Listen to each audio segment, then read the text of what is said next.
సురేఖ నా మేనమామ కూతురు అవడం చేత ప్లస్ ఆ బాల్యం నుంచి తను నాకు తెలియడం వల్ల చిన్నప్పటి నుంచి మా మేనమామ గారు కీర్తిశేషులు కలికివాయి వెంకటచలయ్య గారు తనని చూపించి చిన్నప్పుడు తను నువ్వు చేసుకుంటే బాగుంటుందిరా అని నాకు చెప్పడం, ఆ భావన బాగా మావయ్య అంటే నాకు చాలా ఇష్టం. యాక్చువల్గా నన్ను పెంచుకుందాం అనుకున్నాడు అనమాట తను. సో ఆ మావయ్య చెప్పడం తనని చేసుకుందాం అని అనుకోవడం, సో అట్లాగా తన్నే చేసుకోవాలనుకున్నా, ఆగాను, తన్నే చేసుకున్నాను. ఇంకంటే తను బాగా బాగా ఉన్నతమైన చదువులు చదువుకుంది, నాకన్నా ఎక్కువ చదువుకుంటాను. తన కోసం నేను ఎదురు చూసి వెయిట్ చేసి పెళ్లి చేసుకున్నాను. తను నాకన్నా ఉన్నతమైనటువంటి చదువులు చదువుకుందండి. నేను అప్పుడు తను అడిగాను అనమాట. ఇప్పుడు కోరుకొండ సైనిక్ స్కూల్లో నేను ఇప్పుడు లైబ్రేరియన్గా ఉన్నాను సురేఖ, కానీ అక్కడ పెద్దగా ఉద్యోగ అవకాశాలు ఏమి ఉండవు, నువ్వు బాగా చదువుకున్న అమ్మాయివి.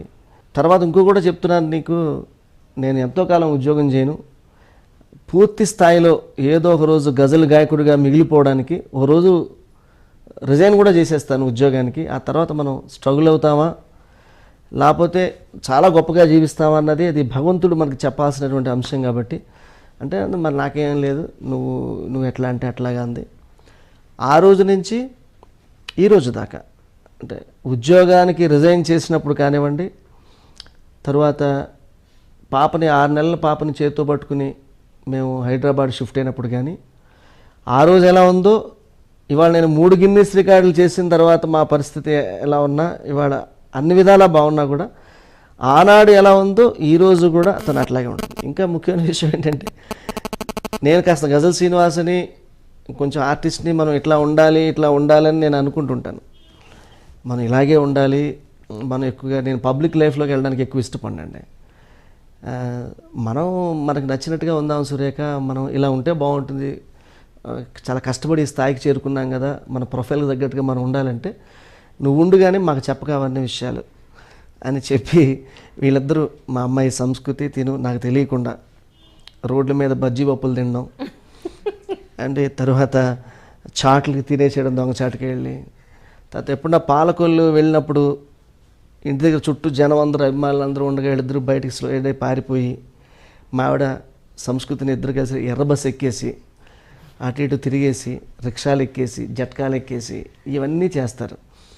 నాకు తర్వాత తెలుస్తాయని సీక్రెట్గా జరుగుతాయి. తర్వాత నాకు కొన్ని వర్గాలు చెప్తారనమాట, ఎందుకు ఇట్లాగా చేశారంటే సురేఖ అంటుంది అనమాట, అంటే ఐ వాంట్ సంస్కృతికి తెలియాలి ఈ జీవితం. నేను అవన్నీ చూసి వచ్చాను. మనం ఏమనుకుంటాం, మన బిడ్డ కష్టపడకూడదు అనుకుంటాం. నేను ఎందుకు అనుకుంటా అంటే సంస్కృతి కూడా సింగర్ కాబట్టి డస్ట్కి ఎక్స్పోజ్ కాకూడదు అనే ఉద్దేశమే తప్ప పేదరికాన్నో ఇంకోటి కాదు. ఇప్పటికీ కూడా నేను పాకిస్తాన్ నడిచి వెళ్ళినప్పుడు 2005 సంవత్సరంలో 1538 కిలోమీటర్లు పాదయాత్ర చేసినప్పుడు రోడ్డు మీద పడుకున్నాను. ఆ డస్ట్ పని బట్టలే వేసుకున్నాను. నేను కూడా చాలా సింపుల్గా ఉంటాను, అందరినీ కూడా చాలా చక్కగా సమదర్శనంతో చూసేటువంటి మనిషిని, అహంకారం ఉండకూడదు అనుకునే మనిషిని, కానీ స్వాభిమానం ఉండాలనుకునే మనిషిని. చాలామంది అంటారు, శ్రీనివాస్ గారు ఎంత సింపుల్గా మీరు ఎట్లుంటారంటే, జెండా ఎగరాలి కానీ పోలు ఎగరకూడదయ్యా అంటుంటాను నేను. నా కీర్తి ఎగరాలి కానీ నేను ఎగరకూడదు అనుకుంటా. అట్లాగే నా బిడ్డకు కూడా అటువంటి భావాల్ని నేను చెప్పలేకపోయినా కానీ, సురేఖ మీ నాన్న మనసు ఇది, నాన్నకి ఇలాగ కమ్యూనిటీ సర్వీస్ అంటే ఇష్టం, నాన్నకి ఓల్డ్ ఏజ్ హోమ్లు టేక్ కేర్ ఆఫ్ చేయడం అంటే ఇష్టం, తర్వాత ఆర్ఫనేజెస్లు టేక్ కేర్ చేయడం అంటే ఇష్టం. ఇలాగా ఒక ఆర్ఫనేజ్కి మేము డొనేషన్ ఇచ్చాము, వాళ్ళు బ్లాక్ కట్టారు మా పేరు మీద, హాస్టల్ బ్లాక్, దానికి సంస్కృతి అని పేరు పెట్టారు. ఇవన్నీ తనకి నేను తీసుకెళ్ళి ఓల్డ్ ఏజ్ హోమ్స్కి ఇవన్నీ తీసుకెళ్ళి చూపించడంలో కానివ్వండి, తన్ని సంస్కృతిని తీర్చిదిద్దడంలో కానీ నాకన్నా బాగా మెరుగైనటువంటి భావాలు కలిగి నాకన్నా నిబద్ధత కలిగినటువంటి వ్యక్తి సురేఖ, నేను సగర్వంగా చెప్పగలుగుతానండి. అందుకని ప్రతి చోట ఇప్పుడు నేను గిన్నీస్ వరల్డ్ రికార్డ్స్ చేసినప్పుడు కూడా ప్రతి క్షణం తను నాతోనే ఉంది. ఇవాళ నా గజల్ చారిటబుల్ ట్రస్ట్ యాక్టివిటీస్ కానివ్వండి, లేకపోతే ఇప్పుడు నేను నా గజల్ కార్యక్రమాలు కానివ్వండి, చాలా సహనంతో. ఇప్పుడు ఇల్లాలకి ఉండాల్సిన గొప్ప ఆభరణం ఏంటంటే ఒంటి మీద వడ్డాణాలు అవి కాదండి, భర్తతోటి జీవన గమనంలో ముందుకెళ్ళడానికి కావాల్సిన ప్రత్యేకమైన ఆభరణం సహనం. నాకు కొంచెం సహనం తక్కువ, కానీ సురేఖ్కి కొంచెం భూదేవి కన్నా ఇంకొంచెం ఎక్కువే అనిపిస్తుంది నాకు అప్పుడప్పుడు. కానీ తన యొక్క ఓపిక, తన యొక్క నిబద్ధత ఇవన్నీ కూడా నాలో కూడా చాలా మార్పులు తీసుకొచ్చాయండి. తను డైరెక్ట్గా చెప్పదు నీ కోపం తగ్గించుకో అని కానీ, లేకపోతే ఇట్లా కానీ ఇలా అని చెప్పదు, కానీ తను చెప్పాలనుకున్నది ఒక ప్రత్యేకమైన రీతిలో చెప్తుంది అనమాట. అది నాకు అర్థమవుతుంది. పెళ్ళైన కొత్తలో ఎప్పుడైనా నాకు ఏదైనా చెప్పాలని ఉంటే ఓ లెటర్ రాసేసి నా టాయిలెట్ కిట్లో పెట్టేది. ఊరైపోయిన తర్వాత టాయిలెట్ కిట్ ఓపెన్ చేస్తే ఫస్ట్ లెటర్ కనిపించేది. అయ్యో విట్ట చేసా అంటే నేను నవ్వుకునేవాడు. అయ్యో ఇంత క్లాస్ తీసుకుంది అంటారా బాబు, నిజంగా ఇవే నోటి మాటలతో చెప్పుంటే ఎంత గొడవ అయిపోయేది అని. ఇలాగ నేను ఆల్మోస్ట్ ఒక 60-70 ఉత్తరాలు, ఇటువంటివన్నీ నాకు ఎన్నో ఉత్తరాలు అందేవి. తనకి నచ్చని విషయాల్ని సూటిగా గుండె గుచ్చేలా చెప్పదు, కానీ చాలా క్లారిటీగా చెప్తుంది. దానివల్ల నేను మారిన సందర్భాలు ఉన్నాయి. మారడానికి ఇష్టపడతాను నేను ఎప్పుడు కూడా. కానీ నేను ప్రతి హస్బెండ్ని కోరుకునేది ఏంటంటే అండి, ఒక అమ్మాయి మన వేలు పట్టుకుని నడిచి వచ్చేస్తే మన జీవితంలోకి తను అశ్రద్ధ చేయకూడదు. ఈగోతోనో అహంకారంతోనో తను చూడకూడదు. పెళ్ళి 10 ఏళ్ళు అయింది, 25 ఏళ్ళు అయింది, 30 ఏళ్ళు అయింది.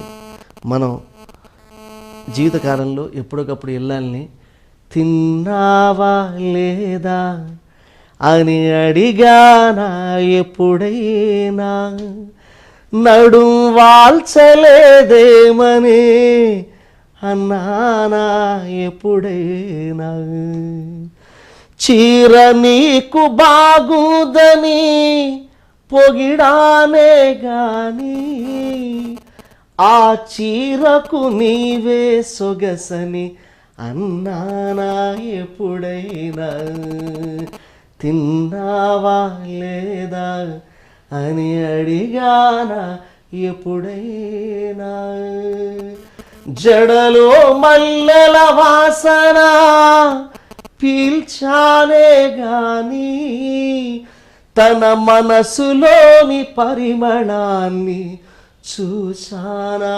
ఎప్పుడైనా, ముసురు వేళ వేడి వంట తిన్నానే గాని. ఇంటికి అతిథులు వస్తుంటే సురేఖ అవి చెయ్యి ఇవి చెయ్యి ఇవి చెయ్యి అని చెప్తే పాపం అన్నీ చేస్తుంటాను. కానీ తింటూ తింటూ మాట అనాలి కదా మనం. ఏమని? ముసురు వేళ వేడి వంట తిన్నానే గాని నీ ప్రేమకింత రుచి ఉందని అన్నానా ఎప్పుడైనా, బండ చాకిరి మీదని భావించానే గాని నీ అలసట తుడిచి ముద్దు పెట్టానా ఎప్పుడైనా, తిన్నావా లేదా అని అడిగానా ఎప్పుడైనా. హోమ్ మినిస్టర్ అని అవార్డులు ఇవ్వడం కాదు పెళ్ళాలకి. పెళ్ళాలకి ఎలా ఉంటుందంటే ఏదో టీవీ సెట్ కొనిస్తాం కానీ రిమోట్ వాళ్ళ చేతికి ఇవ్వం.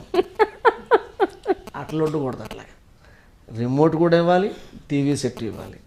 అలా ఇస్తేనే ప్రతి ఇల్లు కూడా బాగుంటుంది. అందుకు నేను ఏమంటానంటే, అర్ధాంగివి కావు నీవు అనురాగ దేవతవు, అర్ధాంగివి కావు నీవు అనురాగ దేవతవు, రసరాజై ఈ నిజాన్ని రాస్తానా ఎప్పుడైనా, ఈ గజలును